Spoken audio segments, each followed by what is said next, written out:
Visakha MVP కాలనీకి చెందిన degree విద్యార్థి సాయి తేజ అనుమానాస్పద స్థితిలో చనిపోయాడు. సమత కాలేజీలో డిగ్రీ ఫైనల్ ఇయర్ చదువుతున్న సాయి తేజ ఇంట్లో ఉరివేసుకుని ఆత్మహత్య చేసుకున్నట్లుగా బంధువులు చెబుతున్నారు. అయితే సాయి తేజ మృతికి కాలేజీ మహిళా లెక్చరర్ లైంగిక వేధింపులే కారణమంటున్నారు సహచర విద్యార్థులు. ఇటీవల వేధింపులు ఎక్కువ కావడంతో తట్టుకోలేక సాయి తేజ ఆత్మహత్య చేసుకున్నాడని చెబుతున్నారు. ఎంవీపీ కాలనీలోని సమత కాలేజ్ వద్ద ఆందోళన చేశారు స్నేహితులు, సహచర స్టూడెంట్స్.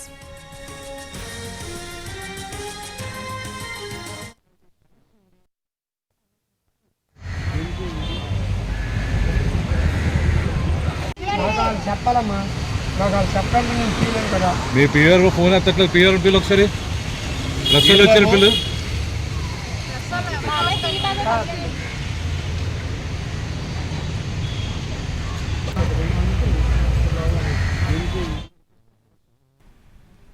విశాఖలో డిగ్రీ ఫైనల్ ఇయర్ విద్యార్థి సాయి తేజ మృతికి కాలేజీ మహిళా లెక్చరర్ లైంగిక వేధింపులే కారణమన్న ఆరోపణలు వినిపిస్తున్నాయి. దీనికి సంబంధించి మా ప్రతినిధి చిరంజీవి రిపోర్ట్.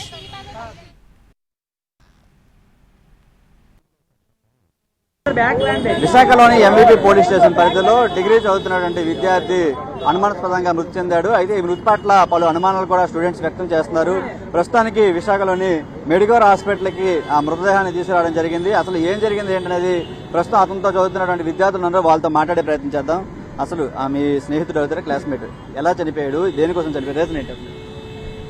కాలేజీలోని స్టాఫ్ మెంబర్స్ చేత మెంటల్గా కానీ సెక్సువల్గా కానీ హెరాస్ చేయబడ్డాడు. అయితే ఎలాగంటే స్టార్టింగ్లోని అమ్మ అమ్మ అని ప్రేమగా పిలుచుకునేవాడు, కాస్త ఆ అమ్మ అనే ఫీలింగ్ని కాస్త ఉపయోగించుకొని దాన్ని వేరే రకంగా మార్చుకొని కొన్ని రోజులకి మెసేజ్ మాట్లాడే తీరు మారింది. ఎలాగంటే క్లాస్లోకి వచ్చిన తర్వాత వీళ్ళందరూ మా క్లాస్మేట్స్, అడగండి ఒకసారి, క్లాస్లోకి వచ్చిన తర్వాత అతన్ని సాయిని ఎక్కువగా పొగిడేవారా కాదా, సాయి ఒక్కడనే పొగిడితే బాగోదని చెప్పి ఎవరైనా వాళ్ళతో పాటు మాట్లాడితే వాళ్ళని అంటే మార్కుల దగ్గర కానీ క్లాస్లోని కానీ ఏ విధంగా సరే తొక్కాలని చూసేవారా కాదా. ఎవరైనా సరే అబ్బాయితో మాట్లాడినా సరే ఆ అబ్బాయి అంటే అంత ఇంట్రెస్ట్, అప్పుడు అమ్మాయిలు అంటే అనుకోవచ్చు, అక్క అక్క అని పిలుచుకున్న అమ్మాయి ప్రేమగా మేడం పేరు. ఎవరైతే వేదికలు గురి చేస్తున్నారో ఆవిడ ఏ సబ్జెక్ట్ చెప్తున్నారో ఆవిడ పేరు చేశారండి. ఒకరు కాదు, ఒకరేమో సెక్షువల్ గా, ఇంకోలేమో మెంటల్ గా అరెస్ట్ చేశారండి. నోట్స్ 3 సార్లు ఎవరైనా రాయమంటారండి, ఆ అబ్బాయికి ఒక్కడికే 3 సార్లు రాయమన్నారండి. 3 సార్లు రాసిన తర్వాత కూడా కొట్టేసి మళ్ళీ రాయమన్నారండి. ఆ అబ్బాయి అలా 10 సార్లు చేసుకున్నాడండి. 10 సార్లు చేసుకుని ఇంకా మెంటల్ స్ట్రెస్ గురైపోయాడండి. ఒక పేరెంట్స్ కూడా ఈ రోజు తీసుకొచ్చారండి. ఆ పేరెంట్స్ తీసుకొచ్చినప్పుడే ఆ అబ్బాయి ఒరేసి తీసుకున్నాడండి, ఇంట్లో ఎవరు లేని టైం చూసి. లాస్ట్ లో ఇంకా అతని చేతిలో నేట్ లేదు, కరెక్షన్ ఈ సిమ్ ఎలాగైనా పాస్ అవ్వాలని చెప్పి అది కరెక్షన్ కోసమో లేదంటే హత్య ప్రయత్నం అంటే మరి ఇలా సూసైడ్ చేసుకోవడానికో తెలియదు, కానీ పేరెంట్స్ ని మాత్రం ఇలా నాకు కరెక్షన్ చేయట్లేదు అని చెప్పి ఫైల్ ఇవి ఏవైతే నోట్సెస్ అన్నీ ఉన్నాయో పేరెంట్స్ కి ఇచ్చి పంపిస్తారు కాలేజ్ కి. ఈ గ్యాప్ లో తమ్ముడు ఇంట్లో లేడు, ఒక్కడ ఉండగా ఇలా సూసైడ్ చేసుకోవడం జరిగింది. ఇలాగైతే మాత్రం స్టూడెంట్స్ మాకు మామూలుగా అతనికనే కాదు, నాకు తెలిసి అయి ఉంటే అతను ఒక్కడి విషయం మీదే ఇంత ఎక్కువగా రివెంజ్ తీసుకోవడం అయి ఉండాలి, లేదా క్లాస్ లో మేము తిన్నంగా ఉండట్లేదు అని చెప్పి అదైతే కారణం కాదు సార్. ఆడు సెక్షువల్ గా ఆడితో తిరిగాను అంటే ఆడంటే నీకు అంత ఇష్టమా, ఆడు లేకపోతే ఉండలేవా, నాతో మాట్లాడడానికి నాకు టైం ఇవ్వట్లేదు, వాళ్ళ హస్బెండ్ కి బాగోకపోతే వాళ్ళ హస్బెండ్ గురించి చెప్పేదంట, చెప్తే ఇలా హస్బెండ్ కి బాగాలేదు అనేసి అంటే కొన్ని హస్బెండ్ మీ హస్బెండ్ అని కూడా పిలిచేవారు కాదు, అమ్మాని పిలుచుకుంటున్నాను కదా ఆయన బాబాయ్ అని పిలుచుకునేవాడు ప్రేమగా. మీ బాబాయ్ గురించి అడగడం ఏంటి, నాతో మాట్లాడు, ఇలాంటి మాటలన్నీ జరిగేవి. ఫస్ట్ ఈ అబ్బాయికి చెప్పుకునేవాడు, అప్పట్లో నాతో తిరిగితే నన్ను ఎక్కువ ప్రెషర్ చేస్తున్నారు, నన్ను ఎక్కువ టార్గెట్ చేస్తున్నారు క్లాస్లో అని. తర్వాత ఇతనికి చెప్పాడు స్టార్టింగ్ ఈ విషయం అంతా.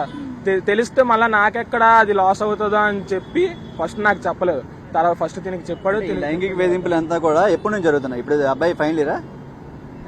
ఒక సెమ్ నుంచి అవుతున్నాయండి, గత 6-7 నెలలుగా అవుతున్నాయి. మీతో ఎప్పుడైనా చెప్పారా ఇట్లా ఈ విధంగా జరుగుతుంది? ఒక 3 నెలల క్రితం చెప్పాడండి. ఫస్ట్ ఈ అబ్బాయి చెప్పండి. నా ఫస్ట్ ఏంటంటే ఫస్ట్ మెసేజ్ చేసినప్పుడు బాగా మాట్లాడు, అమ్మాయి ఇలా మెసేజ్ చేస్తుందిరా. ఆవిడ నేను అడిగాను, ఆవిడ నీకు మెసేజ్ చేయడం ఏంటి, బుర్ర బుద్ధి లేదట, కొన్ని ఏదో బుక్కి నేను మెసేజ్ చేస్తాను నువ్వు అలా పర్లేదు అంతే, ఇలా పిలుతుందిరా, నన్ను ఇలా రమ్మంటుంది, ఇక్కడికి రమ్మంటుంది, అక్కడికి రమ్మంటే ఫోటోలు ఎడుతుంది. ఫోటోలు ఎట్టడం ఏట్రా వాళ్ళ ఆయన ఉన్నా లేదంటే మొన్న కాలేజ్ దగ్గరికి వాళ్ళ ఆయన మేడం వచ్చారు, వస్తే నేను ఇంటికి వెళ్తుంటే వాళ్ళ మేడం ఏమించి తేజని పిలిచింది. ఈడు వెళ్తే ముంచి తేజ ఏటికిరా పిలుతుందంటే ఆవిడ వస్తాడు అప్పటికి. ఏటికిరా పిలుతుందంటే పరిచయం మా ఆయనకి పరిచయం చేయడానికి పిలిచిందిరా అది అని అంటే, మరి ఏటన్నవరా అంటే హాయ్ సార్ అని చెప్పేసి వస్తానరా నేను నన్ను అన్నాడు. పిల్లడం ఏటికి, మాట్లాడడం ఏటికి, ఆడెవడేడు అసలు స్టూడెంట్ లాగా ఉండాలి. అయినా ఆడు ఎలా మాట్లాడుతుంది? అయినా రింగిల్ ఫోటోలు ఎట్టడమో, చెయ్యి ఫోటోలు ఎట్టడం, నిన్ను ముద్దు ఎట్టుకోవాలని ఉందిరా, నుదుటి మీద ముద్దు ఎట్టాలని ఉంది, బొట్టు ఎట్టాలని ఉంది, ముద్దు వస్తున్నావు గిద్దు వస్తున్నావు అంటే ఎవడు ఉంటుంది? అవన్నీ నాకు చెప్తుంది. ఇదేట్రా అలా చేస్తుంది, నాకు అర్థం అవ్వట్లేదు, ఏటనుకుంటుందిరా మేడం. అయినా నేను అంతే మంచి పట్టించుకోకరా తేజ, మనం ఏం రివర్స్ అయినా నీకు నాకు తెలుసు, వీడికి తెలుసు, ఇంకెవ్వరు కూడా మన వెనకతలు నించోర్రా. మన మాటలన్నీ సరే ఎక్కడ ఆపేస్తాను, ప్రాక్టికల్ దగ్గర ఆపేస్తాను, ఎవడు చెప్పుకుంటా మేమే చేస్తాంరా. నీది చదువు ఆగిపోద్ది, మాది చదువు ఆగిపోతుంది, ఏడ్ చేయి, సైలెంట్గా ఉండరా, ఏడ్ చేయకు, ఎప్పుడప్పుడు దొరుకుతుందిరా, కంగారు పడుకు అని అన్నాను. నాకు నిన్న నైట్ ఫోన్ చేసి వాళ్ళెవరు ఆడు మాట్లాడాడు, ఇద్దరు నవ్వుకొని మాట్లాడుతున్నారు. మాయా నేను ఎన్నిసార్లు రాసినా రాంగ్ చేసేస్తుందా, రైట్ చేస్తున్నా, మాయా నాకు అలాగే చేసింది, నేను 3 సార్లు రాశాను రా, మరి నేనేట అనుకోవాలరా, 3 సార్లు రాసాను తిప్పేస్తుందిరా, మరి ఏడు చేయలేం, మన జిత్తు జన్ చేతిలో ఉంది, మనం ఏడు చేయలేమరా మాయా నేను అన్నాను. అయితే మరా వెళ్తాను, అమ్మ నాన్న తీసుకుని వెళ్తాను రా, కరెక్షన్ చేసిందిరా రైటే లేదా, లేకపోతే కొడేస్తాను రా మాయా, లేదన్నా దాన్నైనా కొడేస్తాను, లేకపోతే నేనేదైనా చేసుకుంటాను మాయా, ఆ మాటలు అవసరం లేదురా, ఇదే నీ కరెక్షన్ చేయనప్పుడు నేనే ఉంటాను పక్కన, నేనే అడుగుతాను రా కావాల్సి వస్తే, ఎందుకంటే నాది కూడా కరెక్షన్కి వస్తున్నప్పుడు నేనే అడుగుతాను, అంత పెద్ద మాటలు అవసరం లేదురా, ఫస్ట్ అమ్మ నాన్న తీసుకెళ్ళి అడిగిచ్చు, తర్వాత ఏదైనా అయితే నేను మాట్లాడతాను రా, నేను ఉంటాను నీ పక్కన, నేనే నిలబడతాను కదా అని అన్నాను. అయితే సరేరా మాయ, అయితే పిచ్చిగా ఆలోచించకరా నేను అన్నాను. సరేరా మా ఇంట్లో ఫోన్ కట్ చేశాను. అంటే ఈ సాయి తేజ ఇప్పుడు సూసైడ్ చేసుకోవడానికి కారణం ఈ లైంగిక వేధింపులని భావిస్తున్నారా? వీళ్ళిద్దరే బేగ మేడం, భాగ్యలక్ష్మి మేడం, వీళ్ళిద్దరే. ఇప్పుడు మీకు ఏ విధమైన న్యాయం కావాలనుకుంటున్నారు? వాళ్ళకి పక్కాగా శిక్ష పడాలండి, శిక్ష పడకపోతే మేము ఊడుకోమండి, దన్నా చేస్తాం. నార్మల్ గా చచ్చిపోడు కదండి, ఎంతో ప్రెషర్ పెడితే కానీ చచ్చిపోడు కదా, ఇద్దరు కలిపి ఆడిని చాలా ఆడుకున్నారు, అలాంటి వాళ్ళకి శిక్ష పడాలి. ఇది ప్రస్తుతానికి అయితే డిగ్రీ ఫైనల్ ఇయర్ చదువుతున్నటువంటి సాయి తేజ మృతికి లైంగిక వేధింపులే కారణమని వాళ్ళ స్నేహితులు ఆరోపిస్తున్నారు. దీని మీద ఖచ్చితంగా పోలీస్ ఎంక్వైరీ జరగాలి, చనిపోయినటువంటి సాయి తేజకు న్యాయం జరగాలని చెప్పేసి విద్యార్థులంతా కూడా డిమాండ్ చేస్తున్న పరిస్థితి కనిపిస్తుంది. కెమెరామెన్ ప్రసాద్తో చిరంజీవి, ఎన్టీవీ, విశాఖ నుంచి.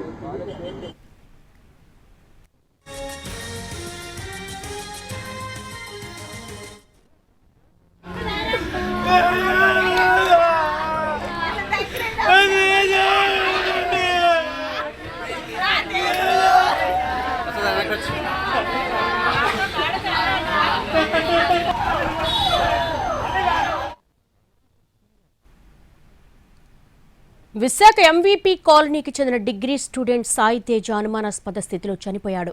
సమతా కాలేజీలో డిగ్రీ ఫైనల్ ఇయర్ చదువుతున్న సాయి తేజ ఇంట్లో ఉరివేసుకుని ఆత్మహత్య చేసుకున్నట్టుగా బంధువులు చెప్తున్నారు. అయితే సాయి తేజ మృతికి కాలేజీ మహిళా లెక్చరర్ లైంగిక వేధింపులే కారణమంటున్నారు సహచర స్టూడెంట్స్. ఇటీవల వేధింపులు ఎక్కువ కావడంతో తట్టుకోలేక సాయి తేజ ఆత్మహత్య చేసుకున్నాడని చెప్తున్నారు. ఎంవీపీ కాలనీలోని సమతా కాలేజ్ వద్ద ఆందోళన చేశారు స్నేహితులు, సహచర విద్యార్థులు.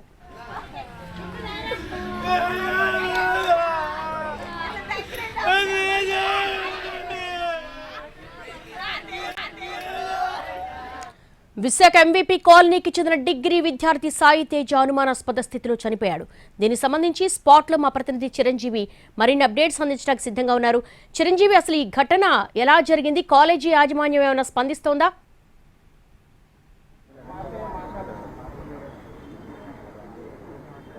ఎస్దేవి, ప్రస్తుతానికి అయితే ఈ ఘటన చాలా విషాదం నెలకొందని చెప్పుకోవాలి. ఎందుకంటే డిగ్రీ ఫైనల్ ఇయర్ చదువుతున్నటువంటి విద్యార్థి ఈ రోజు ఉదయం ఇంట్లో ఉరివేసుకుని సూసైడ్ చేసుకున్నట్టు కూడా మనకు తెలుస్తుంది. ప్రస్తుతం కాలేజ్ వద్దకు విద్యార్థులంతా కూడా చేరుకున్నారు. అయితే వాళ్ళ దగ్గర కొన్ని స్క్రీన్ షాట్లు అన్నీ కూడా కనిపిస్తున్నాయి. ఈ డిగ్రీ కాలేజీకి సంబంధించి సమతా డిగ్రీ కాలేజీలో లెక్చరర్ గా ఉన్నటువంటి ఒక మహిళా లెక్చరర్ ఈ విధంగా వేధింపులకు పాల్పడించే మృతి చెందాలని చెప్పేసి ఆరోపణలు కూడా వ్యక్తిస్తున్నారు.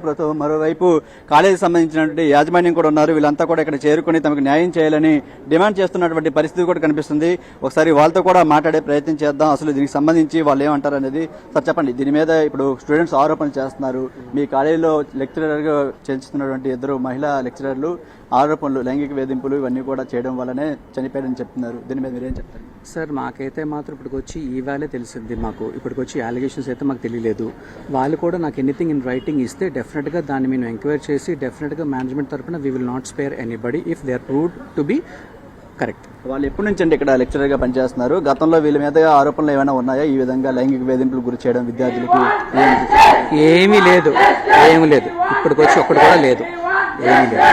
అంటే వాళ్ళ దగ్గర కొన్ని స్క్రీన్ షాట్లు కూడా కనిపిస్తున్నాయి. ఈ విధంగా ఆ విద్యార్థికి సంబంధించి కొంచెం లైంగిక వేధింపులు గురి చేయడం, కొన్ని వీడియోలు పర్సనల్ ఫోటోస్ కూడా పెట్టి ఈ విధంగా ప్రలోభ గురి చేయడం, లైంగిక వేధింపులు. సార్ అది మీకు కాదు కదా, మాకు పంపించి మాకు లెటర్ పెడితే డెఫినెట్ మేము యాక్షన్ తీసుకుంటాం. మేము చూడకుంటే ఏది తీసుకోకూడదు కదా. చంపారు, చచ్చిపోయాడు. Okay, thank you very much. ఇది ప్రస్తుతం కాలేజీకి సంబంధించినటువంటి వర్షం. మరోవైపు విద్యార్థులు కూడా ఉన్నారు, వాళ్ళతో కూడా మాట్లాడే ప్రయత్నం చేద్దాం. ఏమంటున్నారు ఇప్పుడు కాలేజీకి సంబంధించి మాట్లాడతారు కదా, అక్కడ మీ స్క్రీన్ షాట్లు ఇవన్నీ ఉన్నాయి, మీకు ఎటువంటి జస్టిస్ కావాలనుకుంటున్నారు? ఫస్ట్ ఆ మేడంలు ఇద్దరిని బయటికి తీసుకొచ్చి మీడియా ముందుగా పరిచయం చేయాలని, తర్వాత లెటర్ రాయమన్నారు. లెటర్ రాసి ఇచ్చిన తర్వాత ఫ్యాకల్టీ మెంబర్స్ ఎలా యాక్షన్ తీసుకుంటారని నేను చూసిన తర్వాత వాళ్ళకి నచ్చింది చేస్తారు. అది నాకు నచ్చకపోతే మాత్రం వాళ్ళ మీద పోలీస్ కంప్లైంట్ చేసి నేనే దగ్గరుండి పోలీస్ లోపల జైల్లో వేయాలనుకుంటున్నాను. అంటే ఈ వేధింపులు అన్ని కూడా గురి చేస్తున్నానని చెప్తున్నారు. ఇది ఎప్పటి నుంచి జరుగుతుంది ఇదంతా కూడా? ఇది మా వాడికి ఇప్పుడు 5th సెమ్ అని, 4th సెమ్ నుంచి వాడికి స్టార్ట్ అయిందని. అంటే దీని గురించి మీతో గతంలో ఏమైనా చెప్పడం కానీ బాధపడడం కానీ చేశారా? నాతో చెప్తాడు, అంటే మళ్ళీ క్లాస్ వాళ్ళకి చెప్పి వాళ్ళందరినీ ఇన్వాల్వ్ చేసిన తర్వాత వాళ్ళు కూడా ఎక్కడ ఇంక్లూడ్ చేసి వాళ్ళు కూడా ఎంతలాగా వేధిస్తారని చెప్పి వాళ్ళకి ఎప్పుడు చెప్పేవాడు కాదు.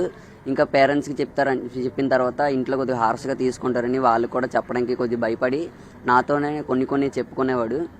అవి ఎలా అంటే, సిద్ధు ఇలా మేడము ఇలా రమ్మంటున్నారు, ఇలాగ ఏం చేయాలరా అని అంటే, ఏమనుకుంటున్నావు నువ్వు అని అంటే, అమ్మ అంటున్నావు, ఏంటి అసలు మేడం ఇలా చేస్తున్నారు, నాకు అర్థం కావట్లేదు, నాకు అసలు చదువుకుంటుంటే ఏంటి నువ్వు అంత గుడ్ స్టూడెంట్ పని తీసుకుంటున్నావా, క్లాస్లో చదివితే సరిపోదు, అన్నీ చూసుకోవాలి అవి ఇవి అని అంటారు. అబ్బాయితో మాట్లాడితే అబ్బాయితో మాట్లాడద్దు అంటారు, ఒక చెల్లితో మాట్లాడితే చెల్లితో మాట్లాడద్దు అంటారు, వాళ్ళిద్దరిని తీసుకుని బయటికి వెళ్ళిపో, నీ కాలేజ్ ఇంకెందుకు అనేసి అలాంటి వేధింపుల్లో ఉన్నారా సిద్ధు, ఏం చేయాలి అసలు నాకు బుర్ర పని చేయట్లేదని నాతో ఎప్పుడు వాదించేవాడు సార్. మళ్ళీ ఎగ్జామ్స్ టైంలోనే వాళ్ళకి ఎప్పుడు అంటే చాలా స్ట్రెస్ పెట్టేవారు. అంటే ఎన్నిసార్లు రికార్డులు రాసినా సరే తప్పులు కొట్టేసి మళ్ళీ రాయండి అని చెప్పి, వీడి కోసమనే పర్టికులర్గా కాకుండా క్లాస్ అందరికీనా వీళ్ళ సెక్షన్కి మాత్రమే చాలా క్రిటికల్గా చూసేవారు సార్.